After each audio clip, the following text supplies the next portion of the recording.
Welcome to astro world. मैं आप सबको एक बात बताना चाहूँगी कि अगर आप छोटी छोटी चीज़ें, बहुत ही बेसिक चीज़ें अगर आप समझ लें तो आई डोंट थिंक कि आपको किसी भी वास्तु एक्सपर्ट के पास जाने की ज़रूरत है। तो मैं वही बेसिक चीज़ें कोशिश कर रही हूँ आपको बताने की, जिससे आप खुद अपने वास्तु एक्सपर्ट बन सकें। तो घर का जो नॉर्थ ईस्ट होता है, यानी कि ईशान कोण, इसका स्वामी गुरु के साथ साथ केतु भी होता है, यानी जुपिटर के साथ साथ केतु भी होता है। केतु गली, नाली, चैम्बर, गंदा पानी, छत का पानी, बाथरूम, दीमक, सूखी लंबी घास, रेंगने वाले जीव जंतु, बालों का गुच्छा, पेड़ पौधों की जड़ें, झंडा इत्यादि का प्रतिनिधित्व होता है। केतु छोटे दरवाजे का भी प्रतिनिधित्व होता है। नॉर्थ ईस्ट में अगर मेन डोर होगा तो परिवार की तरक्की जो है वो निश्चित है, और घर के जो लीडर हैं, जो मतलब हेड हैं घर के, वो सात्विक विचारों वाले होंगे।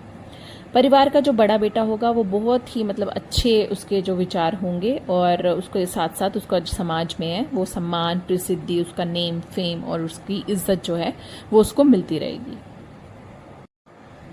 घर के ईशान कोण में अगर किचन होगी तो उस घर की बुजुर्ग महिलाएं, बड़ी बेटी या बहू जो होगी वो धार्मिक प्रवृत्ति वाली होगी, यानी भगवान को बहुत मानने वाली होगी। और यदि इसी ईशान कोण में, अगर घर के इसी ईशान कोण में यानी कि नॉर्थ ईस्ट में अगर आप कबाड़ रखेंगे तो उस घर के जो सदस्य होंगे उनको जो है रूमेटिक प्रॉब्लम हो सकती है, और वहाँ पे जो अशांति है वो बनी रहेगी।